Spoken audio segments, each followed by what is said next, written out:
Bueno, hoy vamos a hablar, como siempre, del templo de Jerusalén, ¿verdad?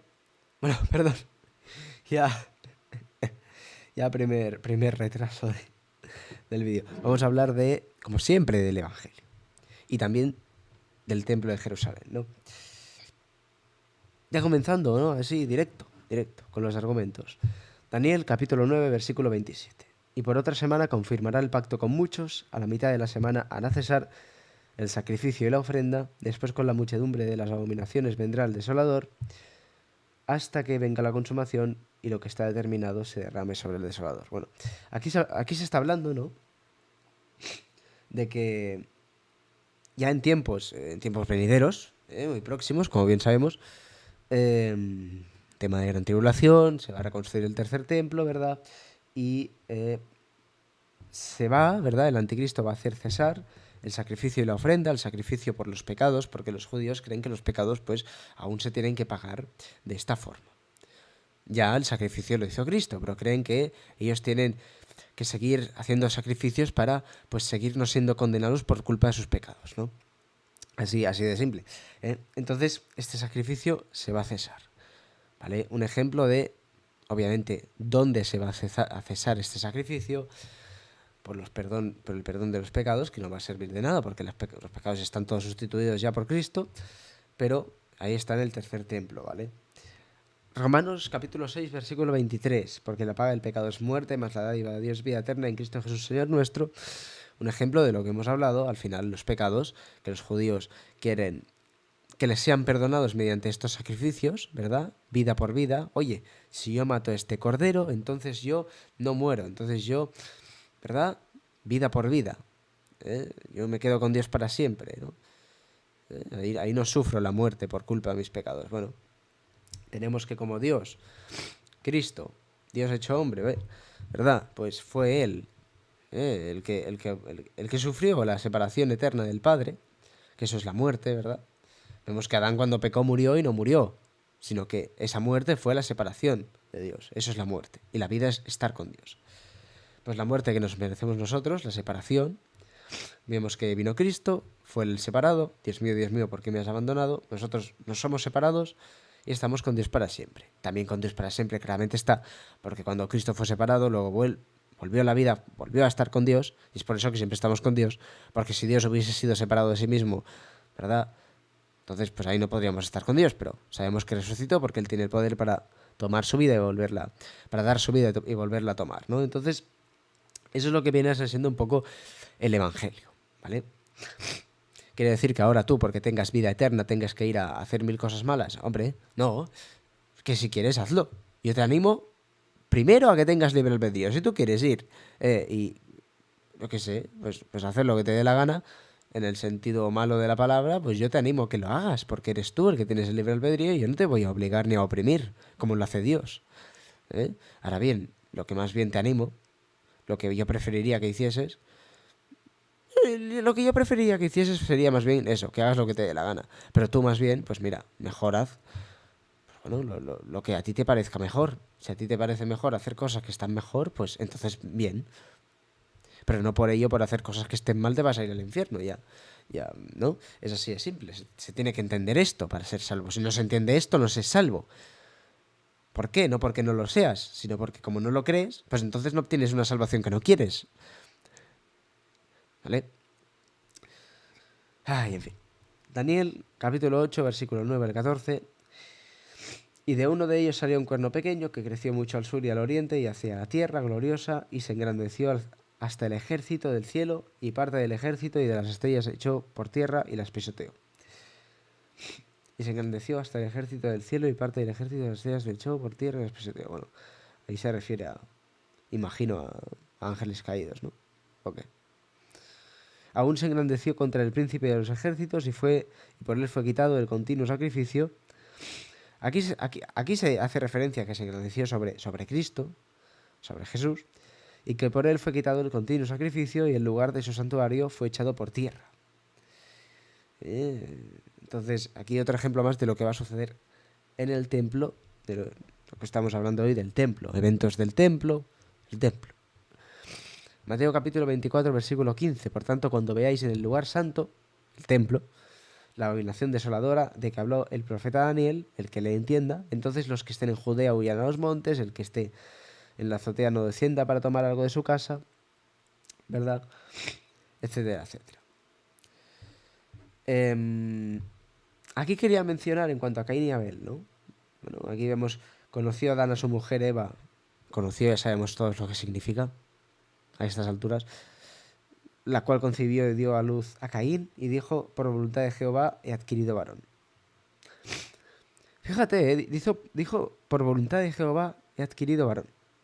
O sea, no dijo como que por su propia cuenta ahora tuve un hijo porque la vida va así y los hijos nacen así. No, no. Dijo por voluntad de Jehová que si Jehová no le hubiese dado la gana directamente, por mucho que Adán la hubiera metido, no hubiera salido de ahí nada, ¿no? Es curioso eso, ¿no? Es curioso.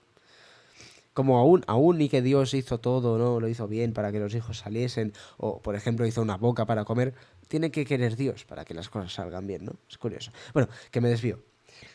Después dio luz a su hermano Abel, y Abel fue pastor de ovejas y Caín fue labrador de la tierra.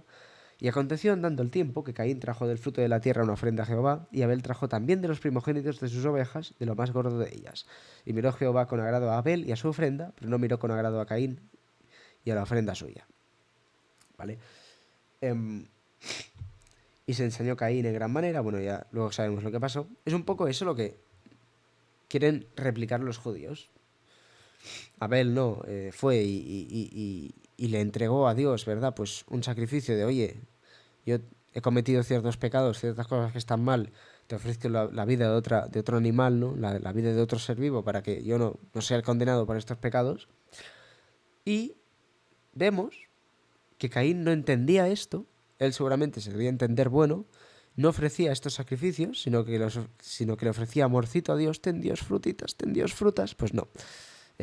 Y entonces, pues, claro, Caín no sabía su condición, Abel sí. Y Caín, como buen religioso, mató a Abel, como los religiosos a los profetas. Igual.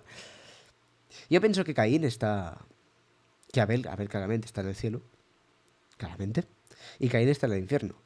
Porque, bueno, es una imagen clara de lo que es, ¿no? Un religioso, ¿no? O sea, una persona que no se concibe pecadora. ¿Os acordáis del pasaje ese, ¿no?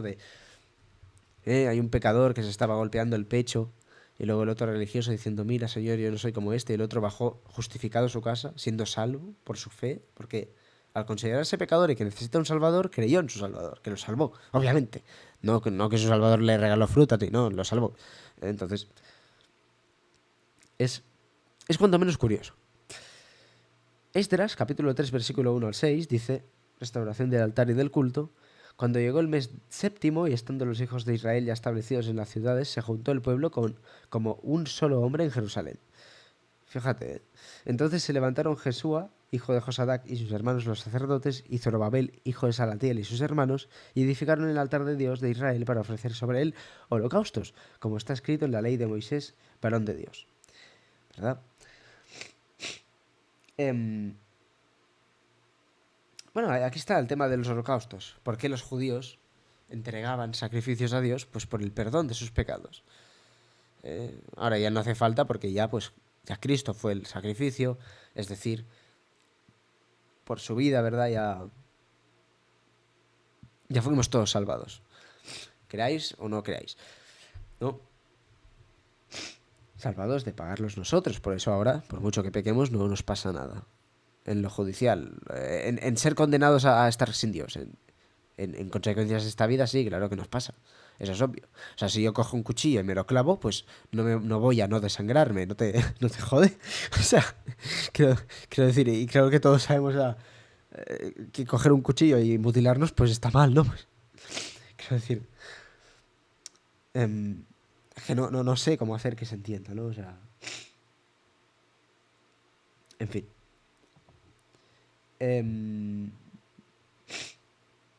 Esto... Seguimos, ¿no? Seguimos.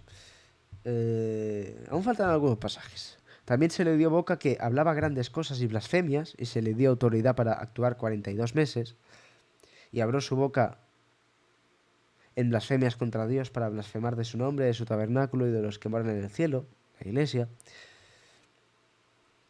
¿verdad? Bueno, un ejemplo más de lo que hará este hombre, ¿no?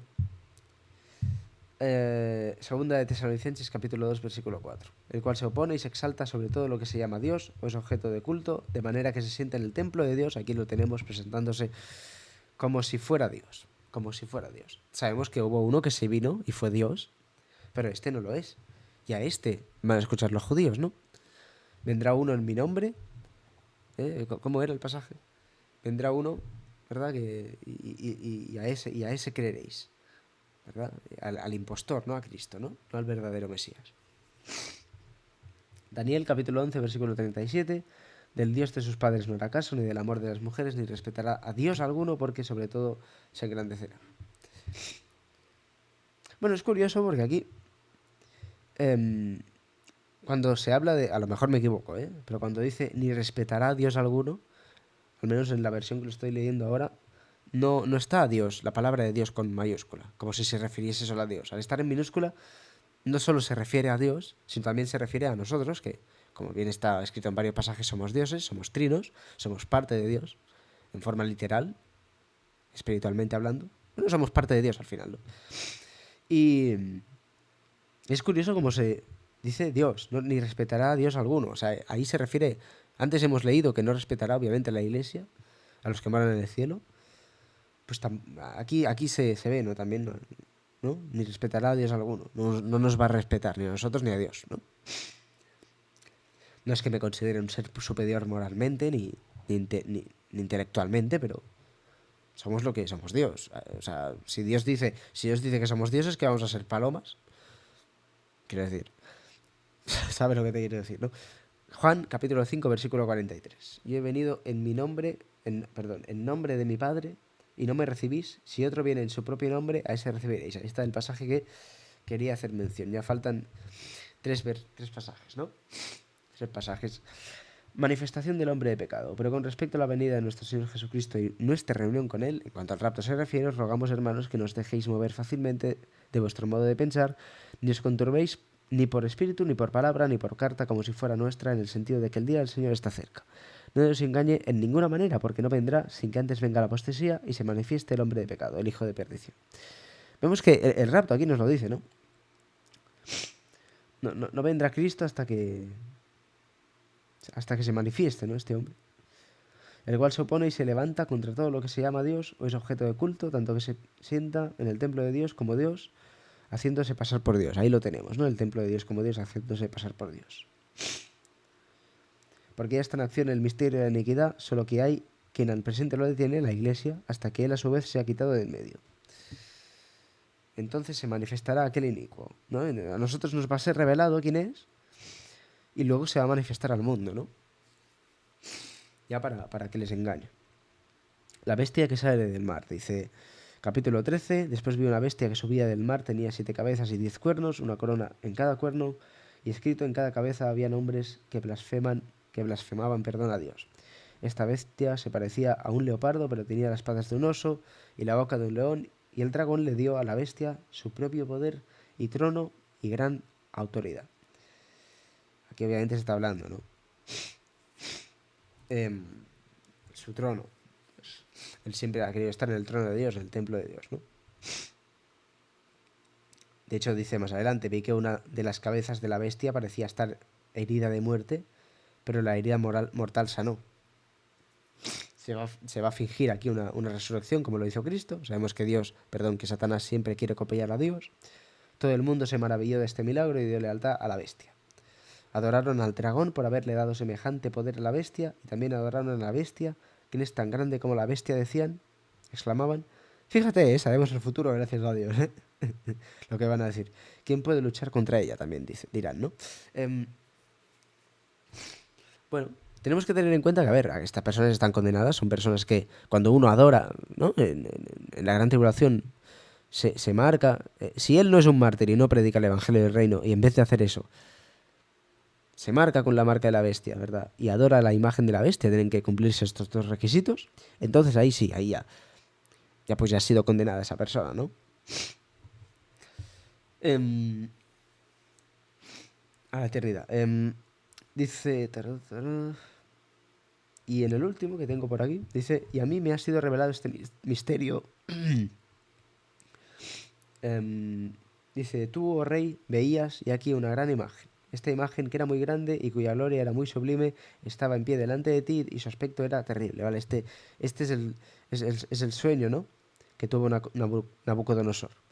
La cabeza de esta imagen era de oro fino, su pecho y sus brazos de plata, su vientre y sus muslos de bronce, sus piernas de hierro, sus pies en parte de hierro y en parte de barro cocido. Aquí ya estamos hablando de el último imperio, el que vendrá el anticristo. Estabas mirando hasta que una piedra fue cortada, no con mano, e hirió la imagen en sus pies de hierro y de barro cocido y los desmenuzó. Ahí lo hirió, ahí Cristo va a venir, ¿no? En este tiempo. Entonces fueron desmenuzados también el hierro, el barro cocido, el bronce, la plata, el oro. Ahí ya Cristo va a poner su reino, su justicia, toda la injusticia fue quitada, ¿no? Y fueron como tamo de las eras del verano, y se los llevó el viento sin que de ellos quedara rastro alguno. Mas la piedra que hirió a la imagen fue hecha un gran monte que llenó toda la tierra, es decir, Cristo. ¿Vale? Bueno, era comentar esto sobre el templo, sobre lo por venir. Nos vemos en próximos vídeos. Acordaos de creer el Evangelio si no lo habéis creído, que si no, sí que os vais a quedar aquí a sufrir un poquillo. Un saludo.